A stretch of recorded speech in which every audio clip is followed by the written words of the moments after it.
तो जिन्होंने filler form नहीं ज्वाइन किया है अभी तक, उनके लिए अनाउंसमेंट है, आपके फ्रेंड्स एंड रिलेटिव में जो भी जिन्होंने भी अभी तक नहीं ज्वाइन किया है, उनको आप मेरा रेफरल कोड रेफर कर सकते हैं, जो कि है RIM10, जिसको यूज करने पे एक्स्ट्रा 10% का डिस्काउंट मिल जाएगा। और ये फिलर फॉर्म के ऑल कोर्सेज पे एप्लीकेबल है।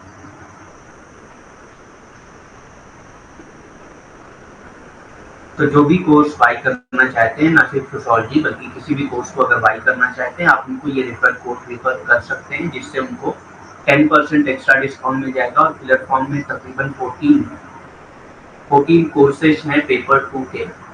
पेपर 1 के तो है ही है, 14 पेपर 2 के कोर्सेज हैं, जिसमें इस बार योगा और मैनेजमेंट को ऐड किया गया है।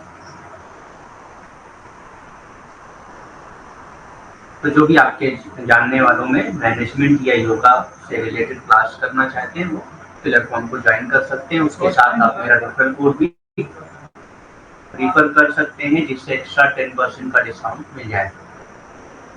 तो हमारी डेली क्लासेस जो होती हैं वो 8 बजे रात में होती हैं, यानी कि 8 PM पे होती हैं, और ये डेली का हमारा टाइमिंग है। तो जो भी नए लोग हैं वो इस टाइमिंग को नोट कर सकते हैं। इनकेस अगर 8 बजे क्लास नहीं होती है तो आपको इन्फॉर्म कर दिया जाएगा नोटिफिकेशन के जरिए कि आज 8 बजे क्लास नहीं होगी या दूसरे टाइम पे क्लास होगी।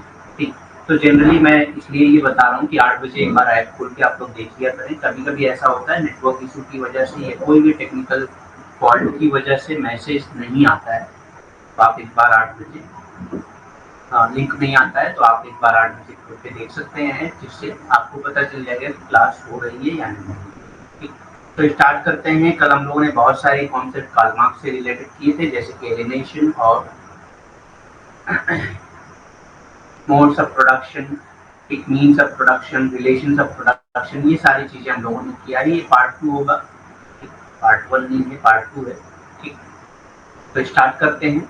Commodity fetishism. कल हम लोगों ने कमोडिफिकेशन के बारे में पढ़ा था, जिसमें हम लोगों ने देखा था कि बहुत सारी चीजें जो बाजार में बेची और खरीदी जाने लायक नहीं थी, लेकिन उसको इस तरह से बना दिया गया कि वो बाजार में बेची और खरीदी जाने लगी। जैसे कि विमेन है, फ्रेंडशिप है, नॉलेज है, ये सारी चीजें बाजार की वस्तुएं नहीं थी, लेकिन तो बाजारी वस्तुएं बना दिया गया, यानी कि वस्तुकरण कर दिया गया उसका। ठीक, वस्तुकरण यानी कि जिसको वस्तु बना दिया जाए, जिसको बाजार में बेचा और खरीदा जाने लगा। ठीक, सो कमोडिटी फेटिशिज्म किसको कहते हैं? जब आप बहुत ज्यादा मतलब चीजों को लेकर बहुत ज्यादा उत्सुक हो जाए, मतलब हम लोग क्या करते हैं, ज्यादा से ज्यादा चीजें खरीदना चाहते हैं। ठीक, चीजों के पीछे बहुत ज्यादा भागने लगता है, तो उसी को कहा जाता है फेटिशिज्म। फेटिशिज्म मतलब एकदम बहुत ज्यादा फॉन्ड ऑफ हो जाना उसका। ठीक, जैसे कि हम लोग बहुत सारी चीजें ऐसी करते हैं जो चीजों को खरीदने में ज्यादा दिलचस्पी रखते हैं। ठीक, ज्यादा से ज्यादा चीजें खरीदते हैं, ज्यादा से ज्यादा चीजों पे हम लोग का दिल लगता है। ठीक, तो इस तरह से एक तरह से कह सकते हैं वस्तु प्रस्ती। ठीक, प्रस्ती आप किसकी करते हैं? जिसकी बहुत ज्यादा आपको चाहत होती है। In Marxist philosophy, the term commodity fetishism describes the economic relationship of production and exchange as being social relationship that exist among things and not as relationship that exist among people. तो चीजों के बीच में relationship होने लगा है, लोगों के बीच में रिलेशनशिप खत्म हो गया। हम चीजों के जरिए लोगों से रिलेशनशिप रखते हैं, ना कि लोगों की वजह से लोगों के बीच में रिलेशनशिप। ठीक, बहुत सारी चीजें ऐसी होती हैं हमारे आसपास कि हम चीजों की वजह से, कोई चीज की वजह से दूसरे से रिलेशनशिप रखते हैं, नहीं तो नहीं रखते। वो चीज हमको उससे मिल जाएगी तो रिलेशनशिप रखते हैं, नहीं तो नहीं रखते। ठीक, in Marxist philosophy, the term commodity fetishism describes the economic relationship of production and exchange. ठीक, economic relationship of production and exchange, यानी कि जो प्रोडक्शन और एक्सचेंज का इकोनॉमिक रिलेशनशिप है, उसको सोशल रिलेशनशिप के तौर पे देखा जाता है, जो एग्जिस्ट करती है चीजों के बीच में, ना कि लोगों के बीच में। Not among people but among things. ठीक, मार्क्सवादी दर्शन में वस्तु बुतपरस्ती यानी कि वस्तुपरस्ती शब्द उत्पादन और विनिमय के आर्थिक संबंधों को उन सामाजिक संबंधों के रूप में वर्णित करता है जो चीजों के बीच मौजूद होते हैं, ना कि लोगों के बीच मौजूद होते हैं। तो ये जो संबंध होता है वो चीजों के बीच मौजूद होता है, लोगों के बीच में ऐसा कोई संबंध मौजूद नहीं होता है। ठीक, यही इसी को वस्तुपरस्ती कहा है कार्ल मार्क्स। नेक्स्ट लॉ के बारे में कार्ल मार्क्स क्या बात करते हैं, कानून के बारे में कार्ल मार्क्स का क्या कहना है। So there are three basic assumption in the Marxist theory of law. Marx की जो थ्योरी ऑफ लॉ है उसमें तीन एजम्पशंस बताए गए हैं। ठीक, कौन कौन से हैं? First, that law is the product of economic forces. ये कहते हैं कि लॉ जो है इकोनॉमिक फोर्सेज का ही प्रोडक्ट है, यानी कि कैपिटलिस्ट ने ही खुद बनाया। जैसे मैंने कल आपसे पूछा था एक क्वेश्चन कि ये बताइए कि जो मार्क्स की थ्योरी उसके अकॉर्डिंग सबसे ज्यादा फायदा किसको हो रहा है, कैपिटलिस्ट को या प्रोलेटेरिएट? तो हमने इस निष्कर्ष पे हम लोग आए थे कि सबसे ज्यादा फायदा किसको हो रहा है, कैपिटलिस्ट को हो रहा है, क्योंकि वो जितनी भी प्रॉब्लम कार्ल मार्क्स ने बताए थे उन सारी चीजों को सॉल्व कर रहे हैं। उसमें से एक लॉ भी है। ठीक, लॉ के जरिए हम जो है लोगों को एक साथ आने से रोकते हैं। ठीक, क्लियर नहीं आ रहा है, एक मिनट में देखता हूँ, ऐसा इशू आ रहा है इसमें।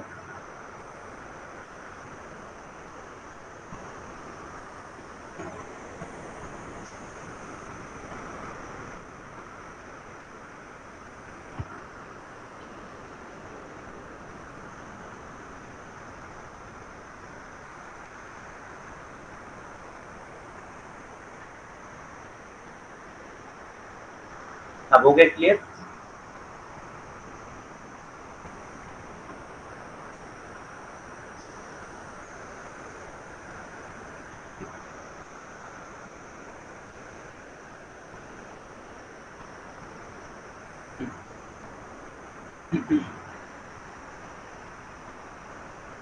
तो कार्ल मार्क्स का जो पहला अजम्पशन है, मार्क्सिस्ट थ्योरी का जो पहला अजम्पशन है, वो ये कहता है कि जो लॉ है वो प्रोडक्ट ऑफ इकोनॉमिक फोर्सेज है, यानी कि इकोनॉमिक फोर्सेज का ही प्रोडक्ट है। इकोनॉमिस्ट ने ही, कैपिटलिस्ट ने ही लॉ को बनाया है ताकि लोगों को एक साथ आने में, क्लास कॉन्शियस होने से रोका जा सके। लॉ के जरिए बहुत सारी उनकी प्रॉब्लम को सॉल्व किया जाता है और बहुत सारे लॉज होते हैं जो उनको रोकते हैं बहुत सारी चीजों को करने से। ठीक, तो ये सारी चीजें होती है। There are three basic assumptions in the Marxist theory. पहला assumption है, first, the law is the product of economic forces. कानून के मार्क्सवादी सिद्धांतों में तीन बुनियादी धाराएं बताई गई हैं। ठीक, यानी कि कानून के बारे में जो मार्क्सवादी सिद्धांत है उन्होंने तीन बुनियादी धारणाएं बताई हैं। उन धारणाओं में सबसे पहली जो धारणा है वो क्या है कि कानून आर्थिक शक्तियों का उत्पाद होता है। क्या होता है? कानून आर्थिक शक्तियों का उत्पाद होता है। ठीक, पहली धारणा ये है कि जो आर्थिक शक्तियां हैं उन्होंने ही कानून को बनाया है। तो एक तरह से आप ये समझ सकते हैं कि कानून को भी उन्होंने क्रिटिसाइज किया है। ठीक, कि लॉ की वजह से भी बहुत ज्यादा एक्सप्लॉयटेशन होता है। Secondly, law is considered to be the tool of the ruler class to maintain its power over ruled classes। यानी कि जो रूरल क्लास होती है, यानी कि जो सोसाइटी में रूल कर रही है, रूलर है, किंग है वगैरह, ठीक है, या मतलब जो भी पावर में है, वो क्या करते हैं, लॉ का ही इस्तेमाल करते हैं जो रूल्ड क्लास है उसको मेंटेन करने के लिए या अपने पावर को मेंटेन करने के लिए, उनको एक्सप्लॉइट करने के लिए। ठीक, तो मैंने पहले बोला कि ये क्रिटिसाइज करते हैं लॉ को। ठीक, तो रूरल क्लास लॉ का ही इस्तेमाल करके लोगों के ऊपर अपनी पावर को बनाए रखता है। दूसरे शासक वर्ग जो होते हैं वो अपनी शक्तियां बनाए रखने के लिए कानून को शासक वर्ग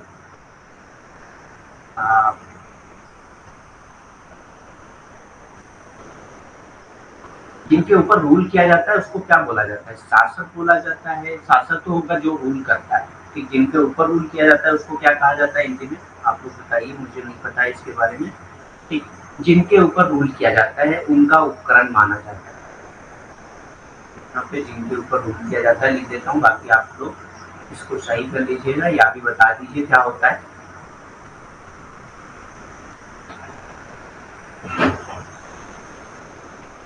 जिनके ऊपर शासन किया जाता है।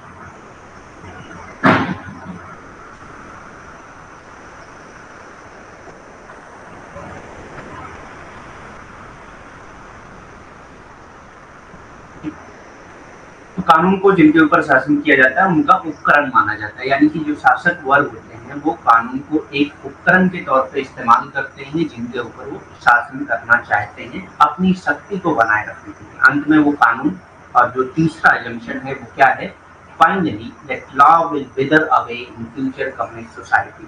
तो कार्ल मार्क्स का ये मानना है कि एक टाइम ऐसा आएगा फ्यूचर में, एक सोसाइटी ऐसी आएगी जिसको उन्होंने कम्युनिस्ट सोसाइटी कहा था या सोशलिस्ट सोसाइटी कहा था। तो वो कहते हैं सोशलिस्ट सोसाइटी या कम्युनिस्ट सोसाइटी में कभी भी क्या होगा, लॉ नहीं होगा, लॉ खत्म हो जाएगा।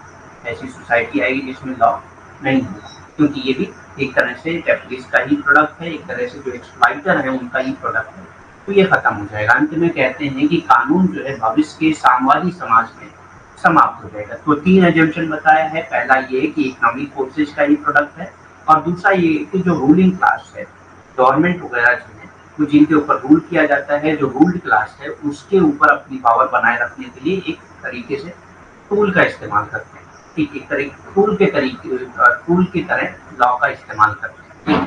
तो पहला ये है कि ये जो है जो आर्थिक शक्तियां हैं उसका ही उत्पादन है। दूसरा ये कि जो शासक वर्ग होता है, जिनके ऊपर शासन करना होता है, उन पे अपनी शक्ति बनाए रखने के लिए कानून का इस्तेमाल करते हैं।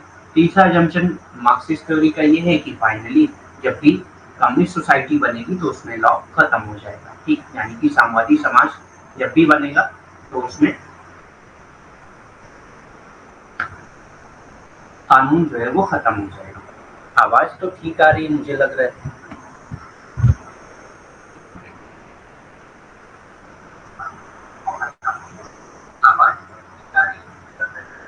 आवाज तो सही है, आप थोड़ा सा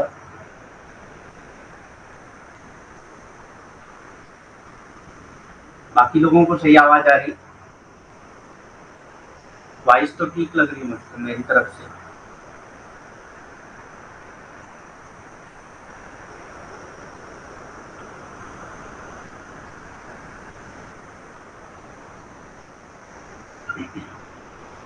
आप एक बार रिफ्रेश कर लीजिए, हो सकता है सही हो।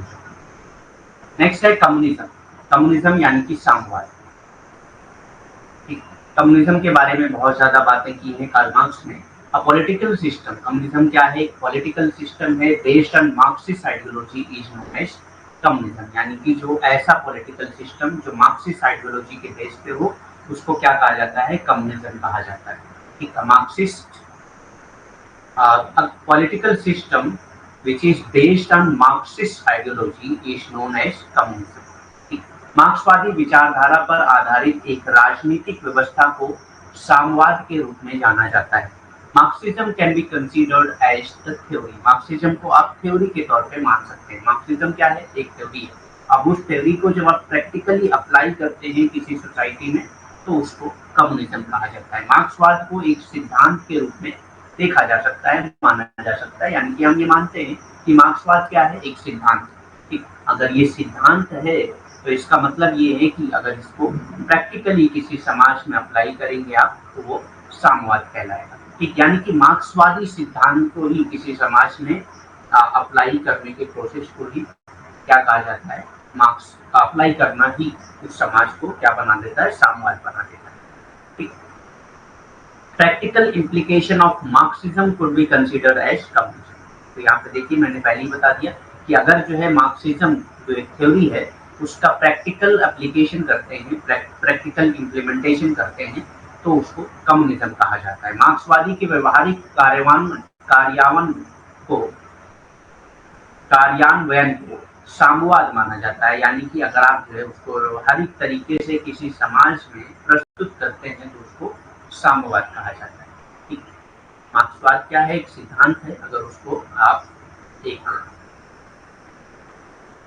व्यवहारिक कार्यान्वयन के रूप में किसी भी समाज में रखते हैं तो उसको साम्यवाद कहा जाता है। स्टेटलेस सोसाइटी, अब कम्युनिज्म क्या है, कम्युनिज्म को डिफाइन करते वक्त उन्होंने कहा है कि a stateless society where all the people are considered equal and treated equally is known as communism। एक ऐसी स्टेटलेस सोसाइटी होगी जिसमें सारे लोग इक्वल कंसीडर किए जाएंगे और सारे लोगों को इक्वल ट्रीटमेंट दी जाएगी, उसी को ही क्या कहा जाता है, कम्युनिज्म कहा जाता है।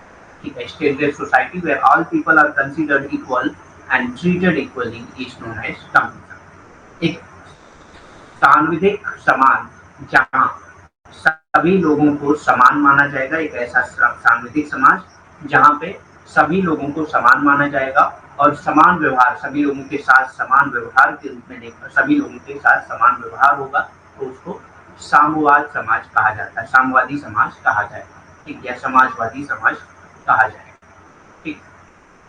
तो कम्युनिज्म का मतलब क्या होता है समझ में आ गया आपको। नेक्स्ट आता है क्लास स्ट्रेटिफिकेशन कैसे किया है कार्ल मार्क्स ने। तो हमने वेबर की क्लास स्ट्रेटिफिकेशन को देखा, उन्होंने 3 पार्ट्स में बांटा था। पहले किस बेसिस पे बांटा था? क्लास, स्टेटस एंड पावर के बेसिस पे, ठीक। तो हम लोग देखते हैं कि कार्ल मार्क्स ने क्लास स्ट्रेटिफिकेशन में क्या किया है।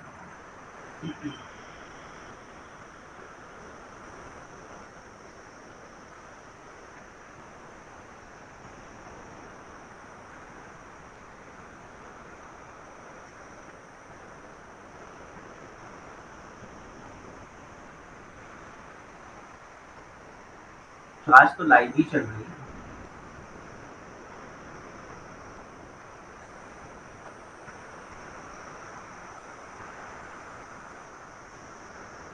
देखिए सोशोलॉजी है तो थोड़ा सा तो होगा इस तरह का, क्योंकि ये कॉन्सेप्ट होते हैं, इसमें बहुत ज्यादा हम बात नहीं कर सकते कि मतलब इसमें हंसी कर रहे हैं या और बहुत सारी चीजें, ठीक।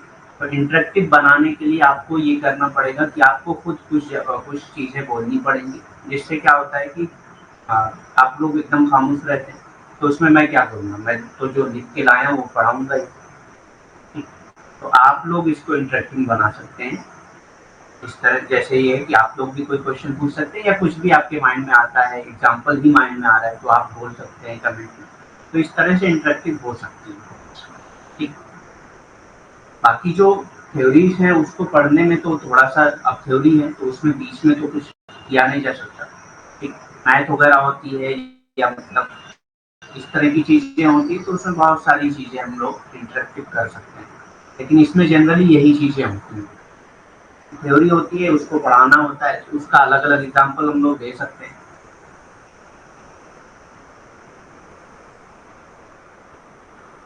और वैसे भी देखिए हम लोग अब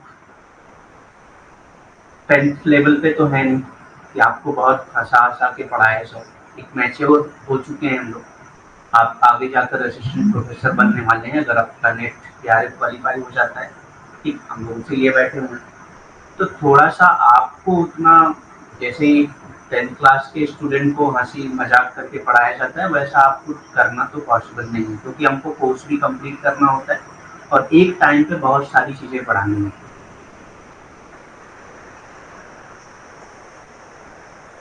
हाँ, पीवाईक्यू हम लोग सॉल्व करेंगे सैटरडे में, हर सैटरडे में हम लोग पीवाईक्यू सॉल्व करेंगे, ठीक।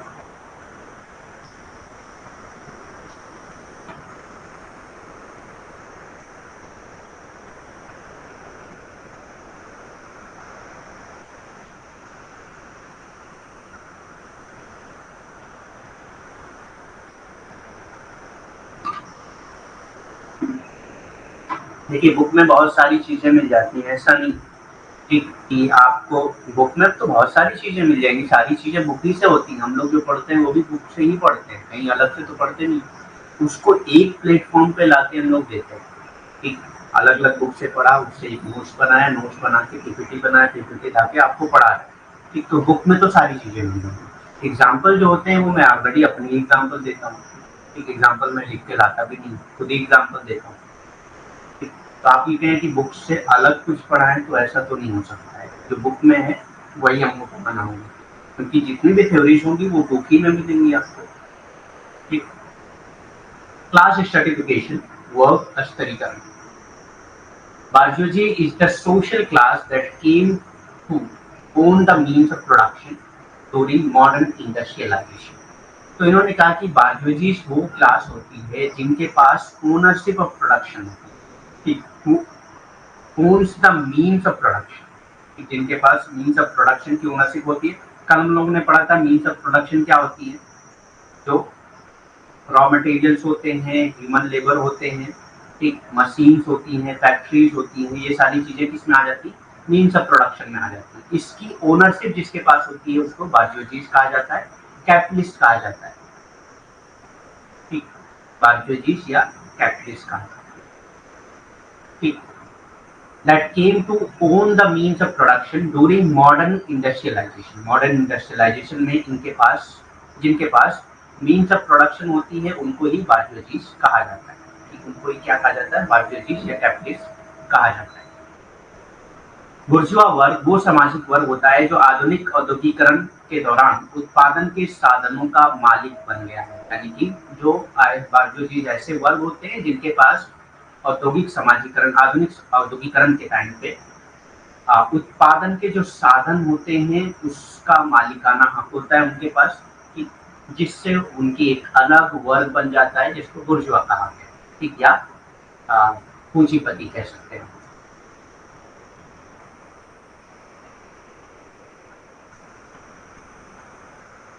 बुर्जुआ या पूंजीपति कहा जाता है।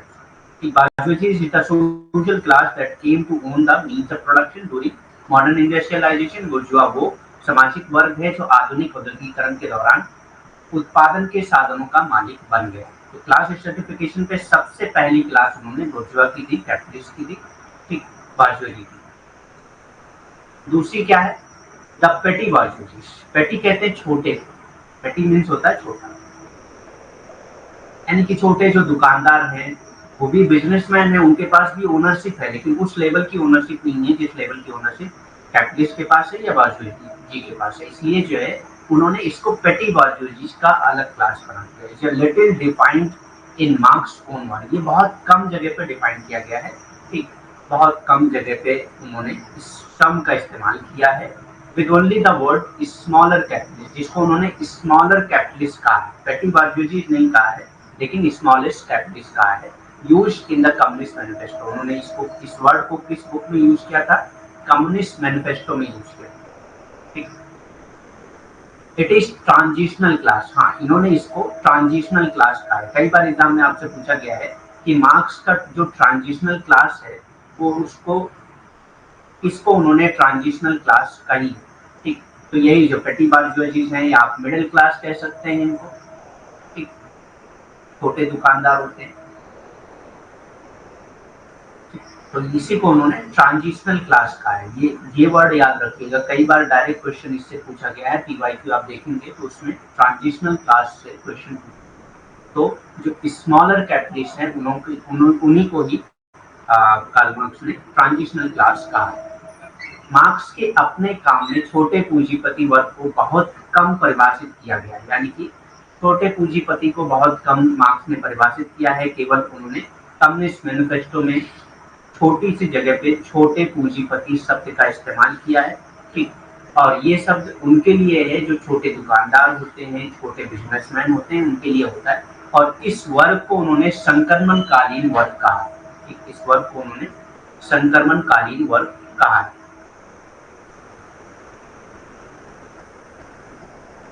थर्ड आता है proletariat designated the class of wage worker who are engaged in industrial production. तीसरे क्लास है प्रोलेटारिएट की, जिनको वर्किंग क्लास भी कहा जाता है। प्रोलेटारिएट की क्लास है जिनको वर्किंग क्लास भी कहा जाता है, ठीक। सर्वहारा वर्ग जिसको श्रम वर्ग भी कहा जाता है, ये तीसरी क्लास है। तो proletariat designated the class of wage worker who are engaged in industrial production, यानी कि ऐसे वर्कर जो इंडस्ट्रियल प्रोडक्शन में काम करते हैं उनको प्रोलेटारिएट कहा है कार्ल मार्क्स ने, या वर्किंग क्लास का। सर्वहारा वर्ग या श्रम वर्ग वो वर्ग होता है जो औद्योगिक उत्पादन में लगे वेतनभोगी श्रमिक के वर्ग के नाम को नामित करता है, यानी कि ये वेतन लेते हैं, वेज वर्कर होते हैं, वेज लेकर डेली वेज लेकर काम करते हैं या मंथली वेज लेकर काम करते हैं, जिनको सैलरी मिलती है, उनको ना ही प्रोडक्शन से मतलब है ना ही प्रोडक्ट से मतलब, ठीक, लेकिन वो इंडस्ट्री के प्रोडक्शन में ही काम करते हैं और उनसे उनको पैसा मिलता है, तनख्वाह मिलती है, तो उसी को ही सर्वहारा वर्ग या श्रम वर्ग कहा जाता है। तो तीन क्लास में बांटा है, तीन तरह का स्ट्रेटिफिकेशन, तीन क्लास में स्ट्रेटिफिकेशन किया है कार्ल मार्क्स ने। पहला है बार्जोजी जिसको हम लोग कैपिटलिस्ट क्लास कहते हैं, दूसरा है पेटी बार्जोजी जिसको हम लोग ट्रांजिशनल क्लास कहते हैं, ठीक, और या स्मॉल कैपिटलिस्ट भी कहते हैं, ठीक, और तीसरा आता है प्रोलेटारिएट जिसको हम लोग वर्किंग क्लास कहते हैं। तो ये 3 तरह के, पहला है पूंजीपति वर्ग, ठीक, या पूंजीपति वर्ग को हिंदी में क्या कहते हैं, और बुर्जुआ कहते हैं, ठीक। और दूसरा है छोटे पूंजीपति, तीसरा है सर्वहारा वर्ग जिसको श्रम वर्ग भी कहा जाता है।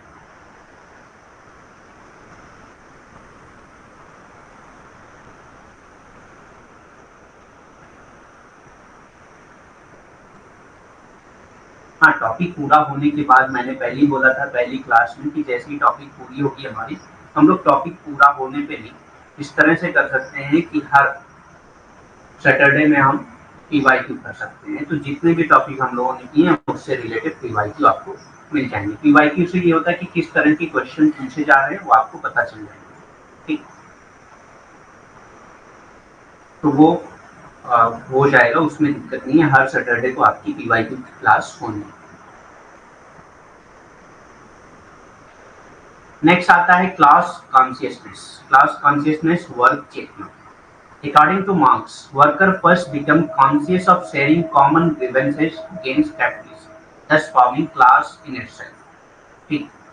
तो कार्ल मार्क्स कहते हैं कि दो तरह से क्लास कॉन्शियसनेस आती है। पहले जो क्लास कॉन्शियसनेस आती है वो क्लास इन इटसेल्फ आती है। इन इटसेल्फ मतलब ये है कि सारे लोग इस बात पे, मतलब सारे लोगों को लगता है कि हाँ, हमारे साथ इस तरह का एक्सप्लॉयटेशन हो रहा है, जो प्रॉब्लम हमको हो रही है वही बाकी लोगों को भी हो रही है। जब वो सारे एक साथ मिलकर उस प्रॉब्लम को सॉल्व करने के लिए या उस प्रॉब्लम को एड्रेस करने लगते हैं तो वो क्लास फॉर इटसेल्फ हो जाता है। इन इटसेल्फ पहले हमने खुद सोचा कि हमारे साथ ऐसा हो रहा है और बाकी लोगों के साथ भी ऐसा हो रहा है, सब लोग अपने अपने बारे में सोच रहे हैं कि हमारे साथ ऐसा एक्सप्लॉयटेशन हो रहा है या हमें ये प्रॉब्लम हो रही है। जब हम सारे लोग मिल जाते हैं कि ठीक है, हम सबको यही यही प्रॉब्लम हो रही है, हम सबको कैपिटलिस्ट जो है वो एक्सप्लॉइट कर रहे हैं, तो एक काम करते हैं, कैपिटलिस्ट के खिलाफ आवाज उठाते हैं। तो वो जब ये आ जाती है, ये वाली फीलिंग कि एक साथ, क्योंकि सबको एक ही जैसी प्रॉब्लम है, एक साथ मिलकर इस प्रॉब्लम को सॉल्व करेंगे, तो उसी को क्या कहा जाता है, क्लास फॉर इटसेल्फ कहा जाता है। तो ये दो तरह से क्लास कॉन्शियसनेस आती है लोगों के mind. According two marks, worker first become conscious of sharing common grievances. पहले वो लोग ये इस बात के लिए कॉन्शियस हो जाते हैं कि सबके साथ एक ही प्रॉब्लम हो रही है, एक ही जैसी प्रॉब्लम हो रही है, तो वो अगेंस्ट कैपिटलिस्ट, दस forming a class in itself. तो ये क्या बनाते हैं, क्लास इन इटसेल्फ बनाते हैं। मार्क्स के अनुसार श्रमिक पहलू पहले पूंजीपतियों के खिलाफ आम शिकायतों को साझा करने के प्रति सचेत हो जाते हैं। यानी कि पहले लगता है कि हमें जो पूंजीपति के खिलाफ जो हमें शिकायत है वही सारे लोगों को शिकायत, सारे लोग अपने अपने बारे में ऐसी चीजें सोचना शुरू करते हैं। ठीक, पहले तो एक क्लास ऐसी भी हो सकती है जिसको पता ही नहीं कि उसका एक्सप्लॉयटेशन हो रहा है कि नहीं हो रहा है। ठीक, एक फेज ऐसा भी आता है स्टार्टिंग में कि आदमी को पता ही नहीं चलता है कि उसका एक्सप्लॉयटेशन हो भी रहा है कि नहीं हो रहा है।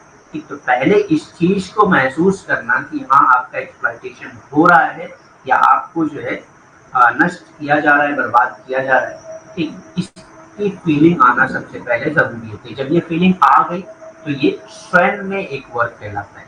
ठीक, अब जब ये फीलिंग आ गई और आपको लगने लगा कि सारे लोगों को यही प्रॉब्लम है, पूंजीपति के खिलाफ यही शिकायत सारे लोगों को है, तो सारे लोग एक साथ मिलकर जब उस बात को, उस चीज की आवाज उठाते हैं तो उसको स्वयं के लिए वर्ग बन जाता है। वह स्वयं में वर्ग से स्वयं के लिए वर्ग बन जाता है। ठीक, क्लास इन इटसेल्फ से क्लास फॉर इटसेल्फ बन जाता है। तो मार्क्स के अनुसार श्रमिक पहले पूंजीपतियों के खिलाफ आम शिकायतों को साझा करने के प्रति सचेत हो जाते हैं, इस प्रकार स्वयं में एक वर्ग बनाते हैं। ठीक, के बाद क्या होता है, eventually develop an awareness of themselves as forming a social class opposed to the bourgeoisie, thus becoming a class for itself। फिर ये लोग इकट्ठा होकर एक अपनी क्लास बना लेते हैं जो bourgeoisie के खिलाफ होती है। ठीक, तो वो क्या कहलाती है, क्लास फॉर इटसेल्फ कहलाती है, द प्रोलिटेरिएट, या आप कह सकते हैं उसको द प्रोलिटेरिएट। अंततः पूंजीपति वर्ग के विरोध में एक सामाजिक वर्ग बनाने के रूप में स्वयं के बारे में जागरूकता विकसित करते हैं।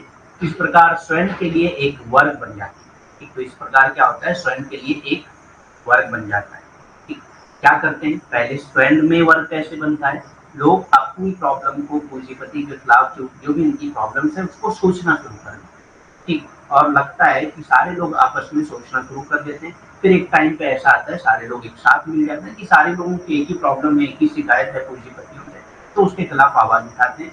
तो एक अलग वर्ग अपना बना लेते हैं, ठीक, उसको स्वयं के लिए वर्ग कहा जाता है, जिसको सर्वहारा वर्ग भी कहा जाता है। ठीक, तो इस तरह से क्लास कॉन्शियसनेस आती है, वर्ग चेतना इस तरह से ही आती है। दो तरीके ठीक जो कार्ल मार्क्स ने बताए। Class consciousness is a historical phenomena. ये कहते हैं क्या है क्लास कॉन्शियसनेस? एक हिस्टोरिकल फेनोमेना है, born out of collective struggle. हमेशा क्लास कॉन्शियसनेस डेवलप हुई है, और जब भी क्लास कॉन्शियसनेस डेवलप होती है तो एक अलग क्लास बनती है और क्लास स्ट्रगल होता है। क्लास स्ट्रगल जब होता है तो वो उस मोड ऑफ प्रोडक्शन को वेदर अवे कर देता है, उसको खत्म कर देता है, और एक नया मोड ऑफ प्रोडक्शन आ जाता है। ठीक, जैसे फ्यूडलिज्म में हुआ, जो लॉर्ड्स थे उनकी अलग क्लास पहले से बनी हुई थी, और जो सर्व्स थे उन्होंने भी अपनी क्लास बना ली। तो इससे क्या हुआ कि दोनों के बीच में स्ट्रगल हुआ और फ्यूडलिज्म खत्म होकर कैपिटलिज्म आ गया। ठीक, तो इस तरह से ये कहते हैं कि ये हिस्टोरिकल फेनोमेना है, हमेशा क्लास कॉन्शियसनेस लोगों में आई है, लोगों ने इसको फिर क्लास स्ट्रगल में कन्वर्ट किया है। क्लास स्ट्रगल के बाद जो है वो पूरा सिस्टम खत्म होकर एक नया सिस्टम बन जाएगा। ठीक, वर्ग चेतना चेतना जो है वो एक ऐतिहासिक परिघटना है। वर्ग चेतना क्या है? एक ऐतिहासिक परिघटना है जो सामूहिक संघर्ष से पैदा होती है। ठीक, जो क्या कैसे पैदा होती है? सामूहिक संघर्ष से पैदा होती है, कलेक्टिव स्ट्रगल से पैदा होती है। ठीक, तो पहले क्लास इन इटसेल्फ, इसकी क्रोनोलॉजी भी पूछी जाती है, आप लोग लिख लीजिएगा। ठीक है, मैं यहाँ पे लिखा दे रहा हूँ। क्लास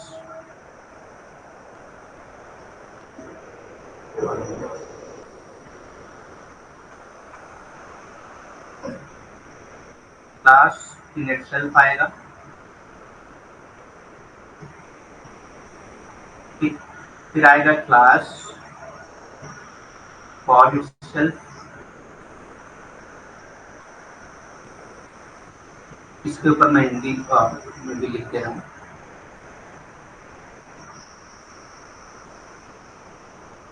स्वयं में वर्ग, फिर आएगा स्वयं के लिए वर्ग,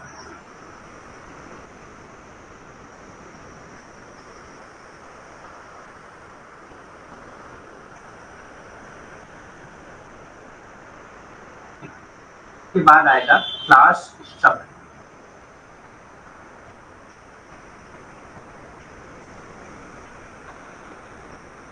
वर्ग संघर्ष,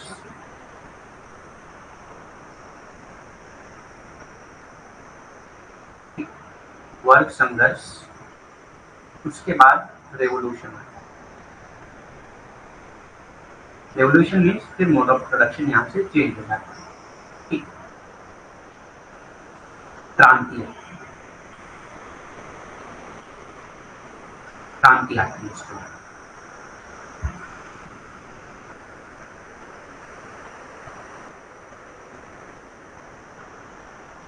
तो ये लिख लीजिएगा, वैसे आपको पीडीएफ में ये मेंशन होगा।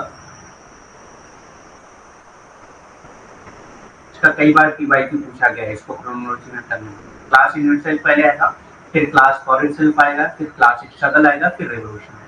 स्वयं में वर्ग, फिर स्वयं के लिए वर्ग, फिर वर्ग संघर्ष,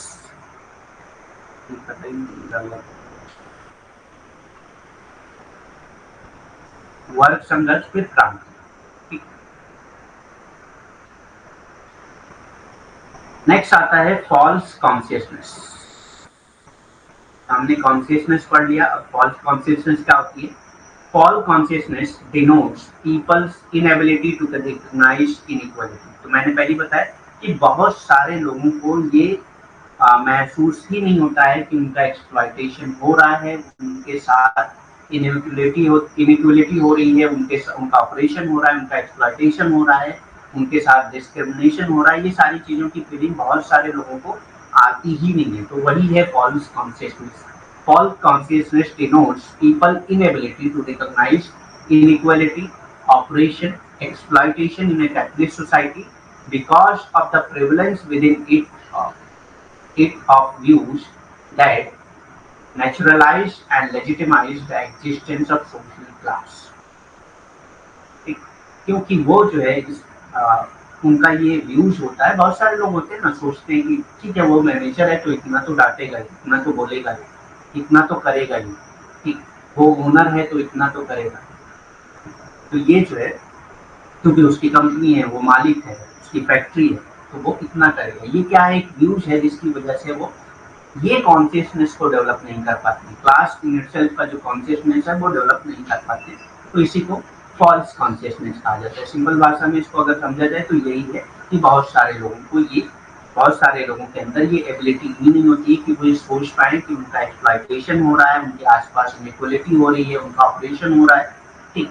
तो ये सारी चीजें ना सोच पाना ही फॉल्स कॉन्शियसनेस कहलाता है, ठीक। झूठी चेतना झूठी चेतना एक पूंजीवादी समाज में असमानता, उत्पीड़न और शोषण को पहचानने में लोगों की अक्षमता को दर्शाता है। यानी कि लोग जो है, लोगों के अंदर इतनी क्षमता नहीं होती है कि वो जो है उनके आसपास जो भी असमानताएं हो रही हैं उसको पहचान सके, जो भी उत्पीड़न हो रहा है उसको पहचान सके, या उनका जो शोषण हो रहा है उसको पहचान सके। ऐसी क्षमता उनके अंदर नहीं होती है। अच्छा, ये क्षमता खत्म कैसे होती है कि वही फीलिंग, वो इस कंपनी का मालिक है, वो मैनेजर है, ठीक, इस तरह से वो करेगा, ठीक। अक्षमता को दर्शाती है क्योंकि उसमें सामाजिक वर्गों के अस्तित्व को स्वाभाविक और वैध बनाने वाले विचारों की व्यापकता होती है, ठीक। तो बहुत सारे लॉज होते हैं जो दबा देते हैं आपको, ठीक, और बहुत सारे ऐसी चीजें होती है जो हम ये कहते हैं कि ठीक है ये चीजें तो स्वाभाविक है, उसकी कंपनी है तो वो थोड़ा बहुत तो हमको एक्सप्लॉइट करेगा, ठीक, थोड़ा बहुत तो असमानताएं होंगी, उसकी कंपनी है तो वो हमसे अलग तो है ही है, तो इनइक्वालिटी तो होनी है, ठीक। इस तरह का जो स्वाभाविक चीजों से हम लोग परिभाषित करने लगते हैं, सारी चीजों को स्वाभाविक तरीके से परिभाषित करने लगते हैं, तो हमारे अंदर जो ये क्षमता खत्म हो जाती है कि हमारे आसपास जो भी असमानताएं हो रही है, उत्पीड़न हो रहा है या शोषण हो रहा है, उसको पहचान ही नहीं पाते, ठीक। तो इसी को उन्होंने क्या नाम दिया, झूठी चेतना का नाम दिया, फॉल्स कॉन्शियसनेस का नाम।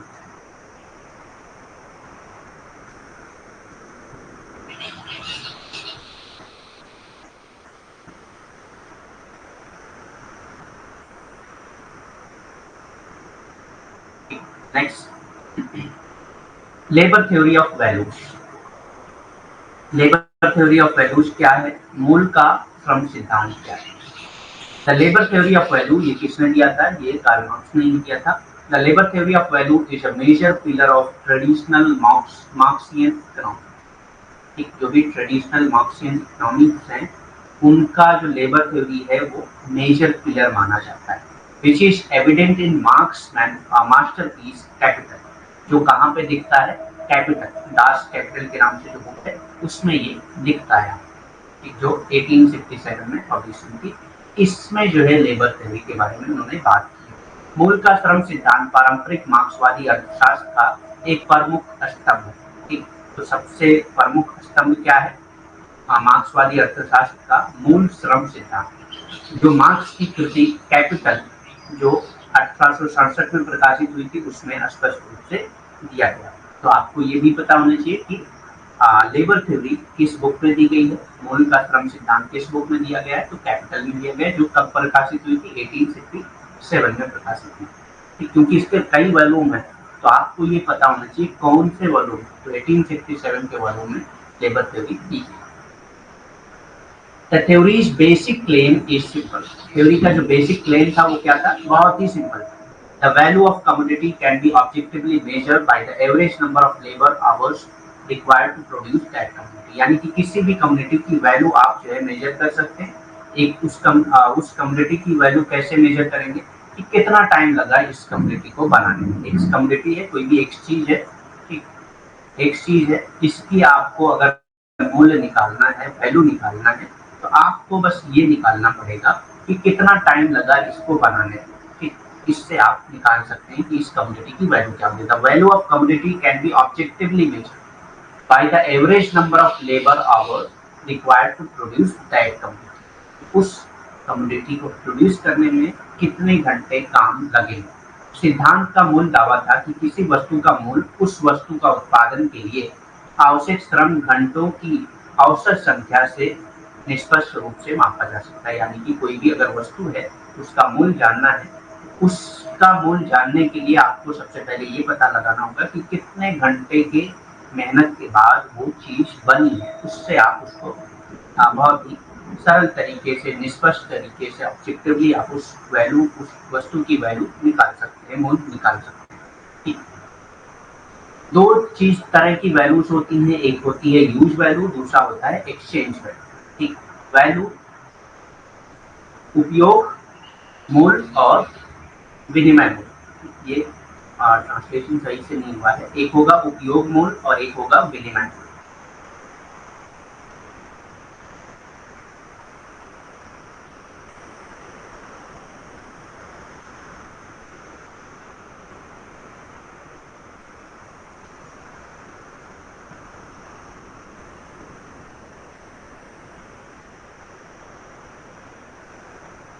उपयोग मूल्य और विनिमय मूल्य। ठीक, तो क्या डिफरेंस है उपयोग मूल्य और विनिमय मूल्य में? द यूज वैल्यू और एक्सचेंज वैल्यू में क्या डिफरेंस है? Use value has only utility but no market value. Use value की सिर्फ यूटिलिटी होती है, उसकी कोई भी मार्केट वैल्यू नहीं होती। ठीक, उपयोग मूल्य की केवल उपयोगिता होती है, बाजार में उसका कोई भी मूल्य नहीं होता। बहुत सारी चीजें हमारे आसपास होती हैं जिसका हम इस्तेमाल करते हैं, लेकिन बाजार में उसकी कोई कीमत नहीं होती। बाजार में आप उसकी कीमत नहीं लगा सकते। बहुत सारी चीजें ऐसे हमारे आसपास है। ठीक, जैसे एयर को ही ले लीजिए। ठीक, तो बाजार में इसकी कोई भी कीमत नहीं होती, लेकिन हमारे काम में आ रही है वो चीजें। ठीक, use value has only utility but no market value. उपयोग मूल्य की केवल उपयोगिता होती है, बाजार में उसका कोई भी मूल्य नहीं होता। दूसरा है एक्सचेंज वैल्यू, जिसकी मार्केट में कोई ना कोई वैल्यू होती है। Value has both use value and market value. ठीक, अब मार्केट में उसकी वैल्यू है, यानी कि हम इस्तेमाल कर रहे हैं उसकी, तभी तो उसकी वैल्यू है। ठीक, तो यूज वैल्यू और एक्सचेंज वैल्यू में यही फर्क है कि यूज वैल्यू की वैल्यू तो होती है, लेकिन मार्केट में उसकी कोई भी कीमत नहीं होती है। एक्सचेंज वैल्यू के पास दोनों वैल्यू होती है, मार्केट वैल्यू भी होती है और यूज वैल्यू भी होती है। विनिमय मूल्य में उपयोग मूल्य और बाजार मूल्य दोनों होते हैं। ठीक, विनिमय मूल्य में उपयोग मूल्य और बाजार मूल्य दोनों होते हैं।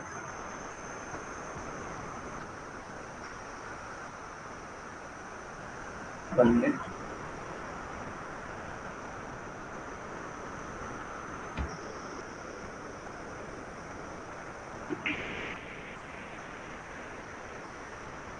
Marx hold that the capacity of labor to add value to the commodity, that is the use value। ठीक, यानी कि एक यूज वैल्यू में आप लेबर के पास जो कैपेसिटी होती है कि उसमें जो है वो वैल्यू ऐड करता है, यानी कि मार्केट जो यूज वैल्यू है उसको मार्केट वैल्यू में बदलता है। कि Marx hold that the capacity of labour to add value to the commodity, that is use value of labour, is greater than the exchange value. ठीक, वो किससे ज्यादा होती है? एक्सचेंज वैल्यू से ज्यादा होती है। That is the price of wage paid by the capitalist to the worker. ठीक, यानी कि एक वस्तु की सिंपल भाषा में अगर समझा जाए, एक वस्तु है उसकी मार्केट में जो वैल्यू होती है, मार्केट में जिस प्राइस पे उसको बेचा जा रहा है, उस प्राइस के अकॉर्डिंग जो है जो वर्कर है उसको पेमेंट नहीं दी जाती है। उस प्राइस के अकॉर्डिंग जो वर्कर है उसको पेमेंट नहीं दी जाती, उनसे उनकी पेमेंट से ही पैसा काटा जाता है। जितना उसकी पेमेंट दी जानी चाहिए उतना पेमेंट नहीं दी जा रही, तो जितना दी जानी चाहिए और जितना दी जाती है दोनों के बीच में जो डिफरेंस है उसी को क्या कहा जाता है? सरप्लस वैल्यू कहा जाता है। मार्केट में जितनी कीमत है और वर्कर को जितना दिया गया, लेकिन जितना दिया जाना चाहिए, दोनों में बहुत ज्यादा डिफरेंस होता है। ठीक, एक प्रोडक्ट को बनाने के लिए सपोज करिए जैसे कि एक प्रोडक्ट है 10 रुपए में बनता है।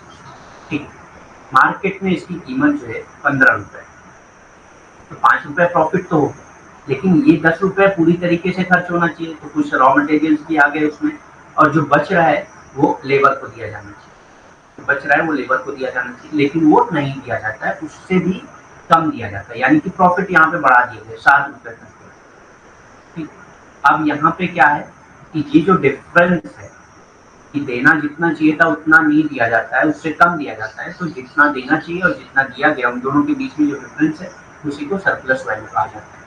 मार्क्स का मानना है कि श्रम की उस वस्तु में मूल्य जोड़ने की क्षमता, जो श्रम का उपयोग मूल्य है, ठीक, श्रम के विनिमय मूल्य से अधिक होता है, जो कि पूंजीपति द्वारा श्रमिक को भुगतान की गई कीमत या मजदूरी होती है। ठीक, यानी कि जो कीमत होती है वो कम दी जाती है, मजदूरी जो है वो कम दी जाती है। सरप्लस वैल्यू क्या है? The worker is paid less than he actually produces, यानी कि जितना उसने प्रोड्यूस किया उससे कम कीमत उसको दी जाती है, उससे कम मजदूरी उसको दी जाती है। दस the difference between what he actually produces and his waste is what is known as surplus value। मैंने वही बोला कि जितना उसने प्रोड्यूस किया, जितने का उसने काम किया, उतना पैसा उसको नहीं दिया जाता है। तो वही जो डिफरेंस है, यानी कि जितना पैसा उसको दिया जाना चाहिए था और जितना उसको दिया गया, उन दोनों में जो डिफरेंस है उसको सरप्लस वैल्यू कहा जाता है। This surplus value constitute like extra profit. ये उसके लिए एक्स्ट्रा प्रॉफिट हुआ। जैसे हमने जोड़ा कि 10 रुपए लगे और 5 रुपए प्रॉफिट जोड़िए तो 15 रुपए की वो कीमत होगी। लेकिन क्या किया गया कि यहाँ पे 2 रुपए और काट लिए गए लेबर की तरह, उससे लेबर की वेज से 2 रुपए और काट लिए गए, तो प्रॉफिट को बढ़ा दिया गया 7 रुपए। तो ये जो 2 रुपए एक्स्ट्रा प्रॉफिट मिल रहा है, जो लेबर की सैलरी से ही काटा गया है, उसी को एक्स्ट्रा प्रॉफिट या सरप्लस वैल्यू कहा जाता है। ठीक, extra profit of the employer. अधिशेष मूल्य, श्रमिक को वास्तविक उत्पादन से कम वेतन दिया जाता है। तो जो वास्तविक उत्पादन उसने किया है उससे कम वेतन उसको दिया जाता है।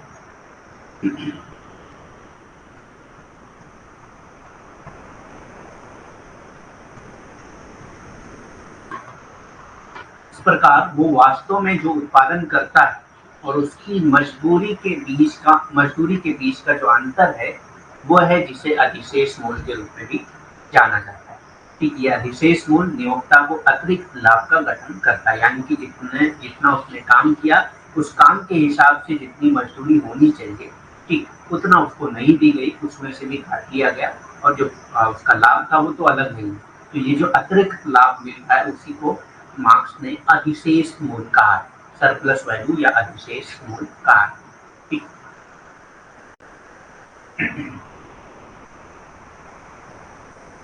कुछ एक्स्ट्रा कॉन्सेप्ट है मार्क्स के, वो देख लेते हैं। अतिरिक्त अवधारणाएं कौन कौन सी हैं। तो इन्होंने रिलीजन को ओपियम ऑफ द मासेस कहा है। ठीक, religion as the opium of the masses, यानी कि मार्क्स ने धर्म को क्रिटिसाइज किया है और कहा है कि ये मासेस यानी कि जो वर्कर है, जहाँ पे भी मास का वर्ड आता है, मार्क्स की किसी भी थ्योरी में जहाँ पे भी मास का वर्ड आए, ठीक, उसका मतलब होता है वर्कर, प्रोलिटेरिएट। क्योंकि कैपिटलिस्ट जो है उनका नंबर कम होता है। आप अपनी कंट्री में देख लीजिए, कैपिटलिस्ट गिने चुने हैं जबकि वर्कर बहुत ज्यादा है। ठीक, तो यहाँ पे वर्कर या प्रोलिटेरिएट को ही मास कहा जाता है। तो ये कहते हैं रिलीजन जो है वो ओपियम ऑफ द मासेस है। क्यों है? ठीक, क्योंकि हम क्या सोचते हैं, कैपिटलिस्ट अगर ऐसा ना होता तो क्या होता है, कैपिटलिस्ट नहीं रहते। कैपिटलिस्ट हैं, ठीक, क्यों है? क्योंकि उन्होंने जो समाज में जो भी रॉ मटेरियल्स थे, जो रिसोर्सेज थे, उस पर कब्जा कर लिया। और हम क्या सोचते हैं कि गॉड ने उनको दिया इसलिए उनके पास है। तो ये रिलीजन ही उनको एक्सप्लेन करके दे रहा है। तो ये जो एक्सप्लेनेशन दे रहा है ना, इस एक्सप्लेनेशन की वजह से जो है क्लास कॉन्शियसनेस नहीं आती, ये फॉल्स कॉन्शियसनेस हो जाता है। ठीक, ये क्लास कॉन्शियसनेस ना आती, क्या आ जाती है, फॉल्स कॉन्शियसनेस आ जाती है। क्योंकि गॉड ने हमको दिया है इसलिए उनके पास है, हमको नहीं दिया है हमारे पास नहीं है। हम ये नहीं सोचते हैं कि उन्होंने हमसे छीन के ले लिया, ठीक, उनको जितना लेना चाहिए था उतना नहीं लिया, बल्कि उससे ज्यादा ले लिया, इसलिए हमारे पास नहीं है। तो ये कार्ल मार्क्स की थ्योरी है। इसलिए उन्होंने रिलीजन को मास का ओपियम कहा। ठीक, मास की अफीम के रूप में कहा है। अफीम क्या होती है? जिसमें आदमी नशे में होता है। ठीक, तो धर्म जो है उनको एक नशे में डाल देता है, जिससे उनके अंदर झूठी चेतना आ जाती है। जो चेतना आनी चाहिए वर्ग के लिए, जो चेतना आनी चाहिए वो नहीं आती है। वर्ग चेतना जो आनी चाहिए वो नहीं आती है, उसकी जगह पे झूठी चेतना आ जाती है। हम ये मानते हैं पूंजीपति इसलिए है क्योंकि भगवान ने उसको पूंजीपति बनाया है। हम वर्कर इसलिए हैं, हम श्रमिक इस वजह से है, सर्वहारा वर्ग में इस वजह से है क्योंकि हमको गॉड ने, भगवान ने हमको उसको रखा है। इसलिए मार्क्स का मानना ये है कि इसकी वजह से झूठी चेतना हो जाती है और वर्ग चेतना नहीं आ पाती। तो इसीलिए उसको कहा है कि धर्म जो है वो मास का यानी कि लोगों का क्या है, अपील।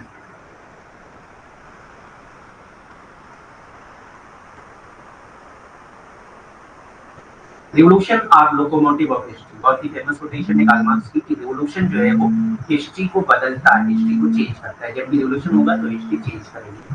ठीक। क्रांतियां इतिहास के लोकोमोटिव होती है, यानी इतिहास को आगे बढ़ाती है। Women are reserve army of labour, ये कहते हैं कि कैपिटलिस्ट सोसाइटी में जो है विमेन जो होती है वो क्या होती है, रिजर्व आर्मी ऑफ लेबर होती है। शर्म की समाज में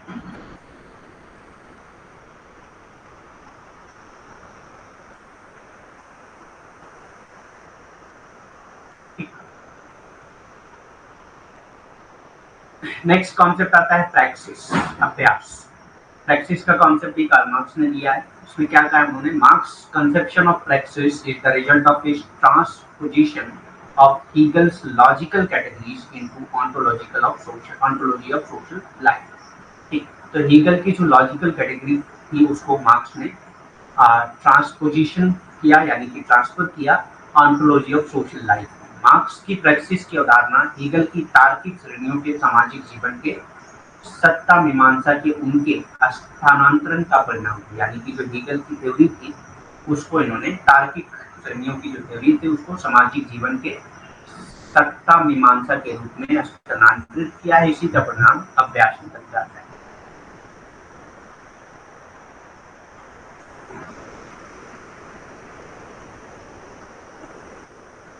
थोड़ा सा रेजुलेशन बढ़ा लीजिए क्योंकि मेरी तरफ से तो क्लियर दिख रहा है।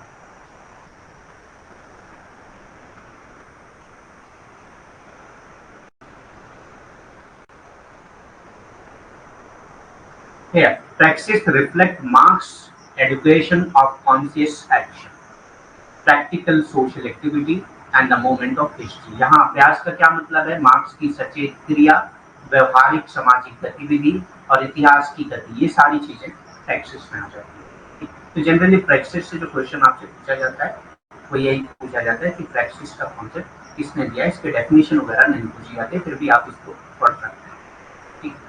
What did Marx mean by the spectre is haunting Europe? Europe को सता रही काली छाया से मार्क्स का क्या तात्पर्य? The introduction begins, a spectre is haunting Europe, the spectre of communism। तो spectre of communism यानी कि कम्युनिज्म का एक डर लोगों को सताता है। ठीक, यूरोप में कम्युनिज्म का डर लोगों को सता रहा है। परिचय शुरू होता है कि एक भूत यूरोप से सता रहा है, यूरोप को सता रहा है, साम्यवाद का भूत। यानी कि मार्क्स ये कहते हैं कि कम्युनिज्म से यूरोप को बहुत ज्यादा खतरा है और उससे वो जो है लोगों को सता रहा है। लोगों को इस बात की टेंशन हो रही है कि कम्युनिज्म हमें बर्बाद कर देगा। ठीक, साम्यवाद का भूत लोगों को सता रहा है। ठीक, pointing out that it was wide spread for politician both, ये ज्यादातर किसको सताता है, पॉलिटिशियन, चाहे वो गवर्नमेंट में हो चाहे अपोजिशन में हो, सबको कम्युनिज्म सता रहा है क्योंकि इन सबको खत्म कर देगा, स्टेटलेस सोसाइटी हो जाएगी। ठीक, to label their opponent as communist, the author inform that those in power acknowledge communism to be power in itself. जो भी पावर में होते हैं वो कम्युनिज्म को भी एक पावर मानते हैं और एक दूसरे को वो लेबल करते हैं कि तुम कम्युनिस्ट हो। ठीक, तो इस तरह से उनको कम्युनिज्म का भूत सताता है। ये इंगित करते हुए कि राजनेताओं के लिए व्यापक है, या जो साम्यवाद का भूत है वो राजनेताओं के लिए सबसे ज्यादा खतरनाक है, दोनों, चाहे वो सरकार में हो चाहे विपक्ष में हो, और लोग अपने विरोधियों को कम्युनिस्टों के रूप में लेबल करने के लिए जाने जाते हैं, यानी कि वो अपने विरोधियों को हमेशा कम्युनिस्ट कहते रहते हैं। और वो इस बात को, जब भी वो अपने विरोधी को कम्युनिस्ट कह रहे हैं, इसका मतलब वो इस बात को एक्सेप्ट करते हैं कि जो साम्यवाद है वो अपने आप में एक पावर है। जो भी सत्ता में होते हैं वो ये मानते हैं कि साम्यवाद भी एक शक्ति है, एक जो हमें कभी भी खत्म कर सकती है। मार्क्स ने एक बहुत ही फेमस कोटेशन दी थी जिसमें उन्होंने कहा था लास्ट में कि I am not a Marxist. तो बहुत बार ये क्वेश्चन पूछा गया है, ये डिवाइसिव भी है। ठीक, कि उन्होंने कहा था कि मैं मार्क्सवादी नहीं हूँ। तो बहुत बार आदमी कंफ्यूज हो जाता है कि मार्क्स खुद क्यों कहेंगे कि मैं मार्क्सवादी नहीं हूँ। तो लेकिन ये मार्क्स ने ही कहा था, ये आपको याद रखना है। वेबर को बार्जोइज ऑफ मार्क्स कहा जाता है। ठीक है, ये भी एक चीज याद रखिएगा। मार्क्स को बुर्जुआ के रूप में, वेबर को मार्क्स के बुर्जुआ के रूप में देखा जाता है। ठीक, तो ये भी एक बार क्वेश्चन पूछा गया है, पीवाईक्यू है ये भी, कि who among the following is the bourgeoisie of Marx? It is web Maxwell. ठीक, ये दो चीज पीवाईक्यू से ही जो कई बार आपसे पूछी गई। तो यहाँ तक हम लोगों ने आज के लिए इतना ही, बाकी कल हम लोग करेंगे। 2-3 स्लाइड है, टाइम लग जाएगा, 10-15 मिनट तो लग ही जाएंगे। तो बाकी हम लोग कल कर लेंगे, कल कंप्लीट हो जाएगा ये, और एक नया थिंकर कल स्टार्ट करेंगे। Any question you can ask, कोई भी क्वेश्चन है तो आप पूछ सकते हैं। आज के लिए कोई भी क्वेश्चन है तो पूछ सकते हैं, एनी क्वेश्चन।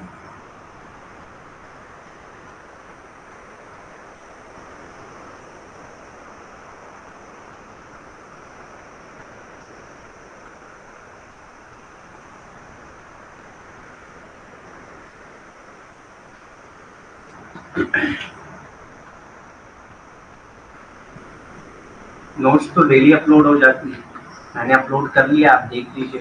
कंटेंट सेक्शन में उसमें जाएंगे, उसमें दिसंबर 2024 का एक फोल्डर बना हुआ है, उसमें जाएंगे, सारी नोट्स अपलोड है जितनी क्लासेस हो चुकी हैं।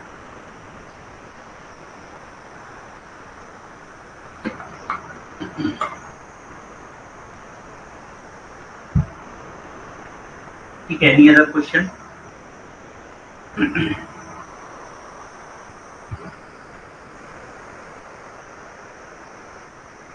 ठीक है, फिर लीव करते हैं class. Thank you very much, nice day.